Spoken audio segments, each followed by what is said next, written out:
수능의 그날까지 여러분과 함께할 러닝메이트 조정식입니다. 6월 평가원이 또 눈앞으로 다가왔습니다. 제가 이 영상을 찍는 게 5월 14일이니까 6평까지 지금 한 3주 정도의 시간이 남았네요.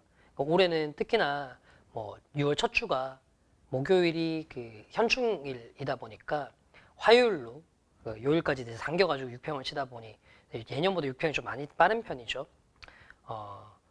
N수생 여러분들도 그렇고 그 현역 수험생이신 고3 여러분들도 그렇고 나름대로 6평을 앞두면서 이런저런 생각들이 많아지셨을 거예요.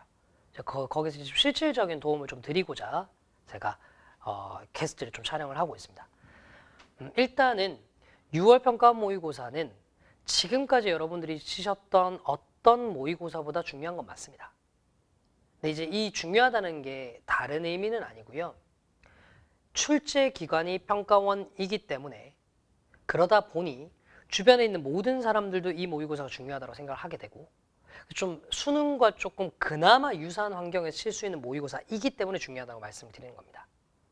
그리고 응시생수도 워낙 많다 보니 거기다 이제 고3과 N수생이 같이 치는 첫 시험이다 보니 수험생 여러분의 위치를 정확하게 파악할 수 있는 시험이라는 점에서 되게 중요하다는 거죠. 이해가셨죠? 다시 한번 말씀드립니다. 수능과 그나마 유사한 환경에서 시험을 칠 수 있다는 것, 정확한 실력을 확인할 수 있다는 점에서 중요하다고 말씀드렸어요. 오해를 하시면 안 되는 게 이런 거거든요. 6평의 성적이 수능 성적의 바로미터이기 때문에 중요한 건 아닙니다. 6월 평가원이 평가원에서 내 문제를 하더라도 이건 어디까지나 수능으로 가기 위한 모의고사일 뿐이지 이것 가지고 어떤 수능 시험 성적이 결정되는 거 아닙니다. 그런 부분에 대한 긴장감을 가지실 필요는 없다는 거예요. 되셨죠? 6평 어디까지나 조금 실력을 객관적으로 확인할 수 있는 그리고 좀 수능과 유사한 환경에서 시험을 칠 수 있는 좋은 기회로서 중요한 시험인 겁니다. 그렇게 조금 말씀을 드리면서 시작을 해볼게요. 자, 일단 6평을 앞두면서 어떻게 학습을 해야 되냐에 대한 질문이 저희 Q&A 게시판에도 좀 많이 나오는 편이에요. 저는 사실은 여기에 대해서는 딱 이렇게 말씀드릴게요. 그냥 하던 대로 하십시오. 자, 제가 방금도 말씀드렸지만 6평 성적이 수능 성적의 바로미터가 전혀 아니라고 얘기를 했잖아요. 어디까지나 우리의 1년의 학습의 목표는 11월 달에 치러질 수능을 향해 있어야 되죠. 근데 중간에 6평이나 9평 이런 거 하나하나 있다고 학습 계획들 조금씩 다 수정하고 틀어가다 보면 1년 농사 망합니다. 가끔 이제 이런 친구들이 있어요. 특히나 N수생들 중에서 좀 많이 보이는 그 패턴들인데 이거죠. 작년에 EBS 공부를 좀 많이 했다 칩시다. 그냥 EBS 공부를 많이 했는데 수능에서 막상 연계체감 못 느꼈던 거예요. 그래서 올해는 EBS보다는 기출을 조금 꼼꼼하게 공부를 하겠다고 마음 먹었어. 그래서 기출을 꼼꼼하게 공부를 하고 있는데 6평이 다가오니까 또 불안한 거야. 당장 눈앞에 있는 모의고사 성적은 받아야 되겠는데 나는 EBS 하나도 안 봐놓은 거지. 지금 3주 동안 EBS 빠르게라도 한번 볼까 이런 생각 하신단 말이에요. 그러면 리듬 깨집니다. 1년 동안에 원래 계획이 있었던 거 그대로 밀고 가세요. 다른 과목은 모르겠지만 적어도 영어만큼은요. 무슨 말인지 아시겠죠? 그러니까 EBS를 안 하던 학생이 갑자기 지금 EBS를 해야 될 이유도 없고 EBS를 쭉 하고 계시던 학생이 이제 6평 눈앞에 두고 있으니까 기출도 한번 볼까 해야 될 이유 없다는 겁니다. 원래 하던 거 그대로 밀고 가는 게 맞아요. 왜냐하면 6평은 아까도 말씀드렸듯이 시험의 환경과 자신의 위치를 확인하기 위한 시험이지 수능의 전초전이 아니거든요. 됐죠? 절대로 중간에 학습 패턴 바꾸지 맙시다. 다시요. 패턴 변화는 금물입니다. 다른 과목에 대해서는 제가 말씀드리기 좀 어렵고 적어도 영어는 그렇습니다. 절대로 패턴 바꾸지 마세요. 갑자기 안 하던 EBS를 3주 남기고 그거 좋은 방법 아닙니다. 그 다음 두 번째 이제 시험장에서 체크해야 될 것들인데 이게 매우 중요합니다. 여러분도 있잖아요. 항상 6월 평가원, 9월 평가원은 이렇거든요. 시험을 치기 위한 준비 과정이 중요한 것보다는 시험장이 더 중요합니다. 그리고 시험장보다는 이후의 후속 조치가 훨씬 더 중요해요. 제가 지금 여기 시험장에서 체크하라고 얘기하는 사항은 후속 조치와도 조금 관련한 것들입니다. 좀 디테일하게 말씀을 드릴 테니까 잘 기억을 해놨다가 참고를 해두도록 하세요. 첫 번째는 이제 듣기 속도 관련한 얘기입니다. 매년 보면 올해도 그럴지 모르겠지만 교육청 모의고사나 사설 모의고사에 비해 평가원 모의고사가 그리고 평가원에 치는 수능이 듣기는 속도가 더 느린 경향이 있어요. 보통 이거 시험장에서 당황하는 경우들 많습니다. 왜 말이라는 게 그렇거든요. 속도가 빨라도 알아듣기 힘들지만 갑자기 내가 연습하던 것보다 너무 느린 속도로 나와도 듣고 있기가 힘들어요. 자, 이 속도감을 좀 체크를 해보시고 이후에 익숙해지는 훈련을 하셔야 됩니다.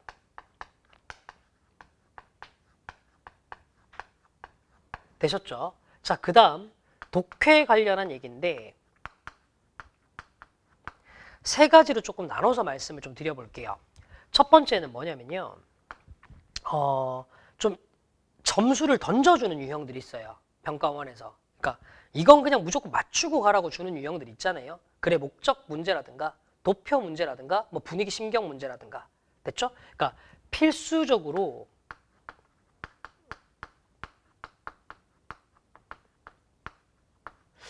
맞춰야 할 유형.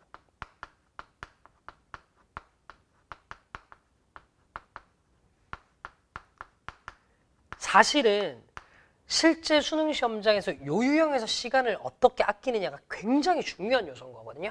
그래서 요 유형에서 시간 단축이 얼마나 되는지에 대한 체크를 조금 해보셨으면 좋겠습니다.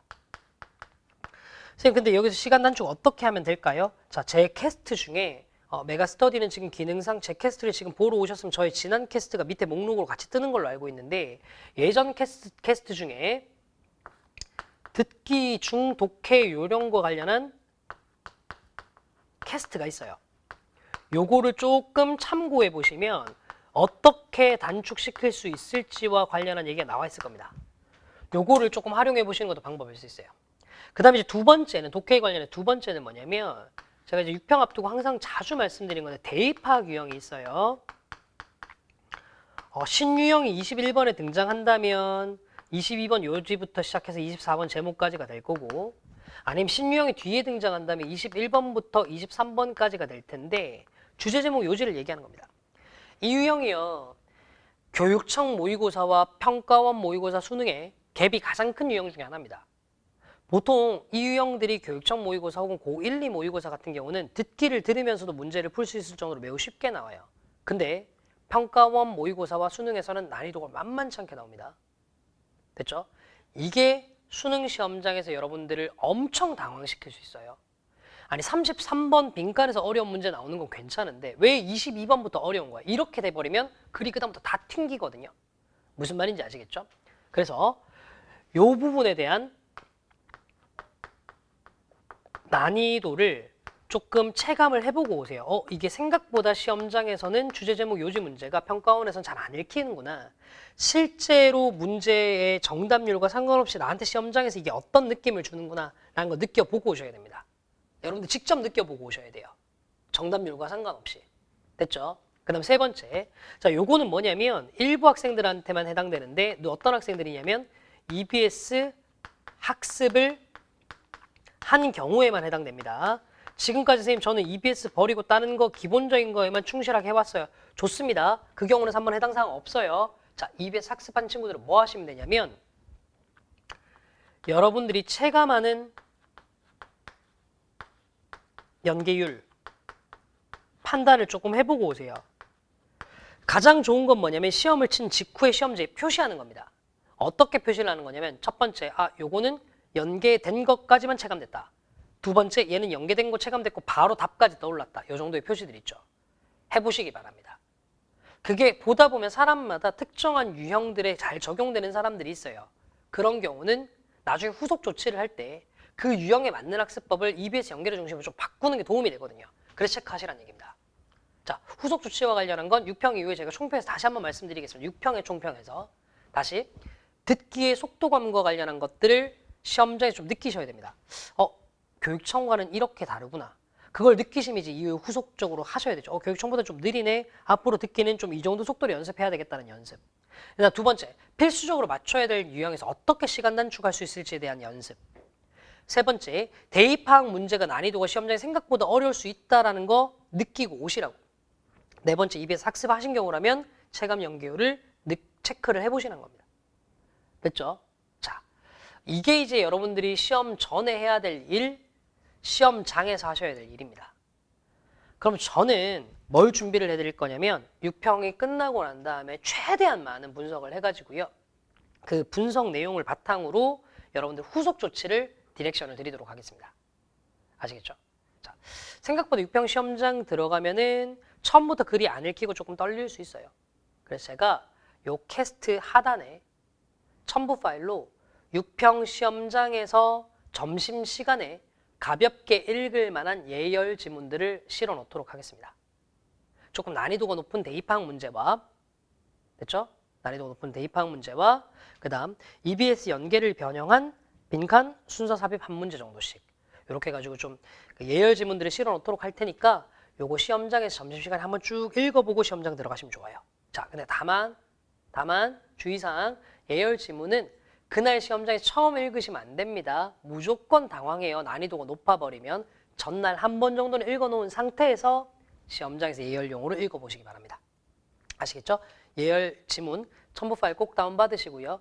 혹시나 모바일용으로 이 캐스트를 보고 계신 분들은 PC 버전으로 들어가야 다운로드가 되는 걸로 알고 있습니다. 그렇게 해주세요. 자, 마지막 하나. 6평을 치고 난 다음에 되게 힘들어할 친구들이 많을 것 같고 6평을 앞두고 떨릴 친구들도 굉장히 많을 것 같아요. 자, 두 가지만 명심합시다. 6평은요. 거대한 약점 체크용이에요. 제가 매번 큰 모의고사를 앞두고 드리는 말씀이거든요. 1년치의 모의고사를 쳤는데 1년을 결정짓는 것 중에 되게 중요한 모의고사 하나를 쳤는데 미안해요. 하루를 투자해서 모의고사를 쳤는데 내 약점을 아무것도 확인한 게 없어. 얼마나 억울한 일입니까? 오히려 약점을 충분히 체크하고 오는 게 훨씬 더 좋습니다. 그거 잘하고 오세요. 두 번째, 항상 명심합시다. 시험은 잘 치는 게 좋겠지만 망치더라도 얻어갈 게 무조건 있어요. 제가 자주 듣는 인용구입니다. 한비자라는 분이 말씀하셨던 거예요. 자, 사람이 걸려서 넘어지도록 만드는 건 태산이 아니라 돌풀입니다. 그러니까 6평 치고 난 다음에 여러분들 걸려서 넘어질 수 있어요. 심리적인 압박감에 무너질 수 있습니다.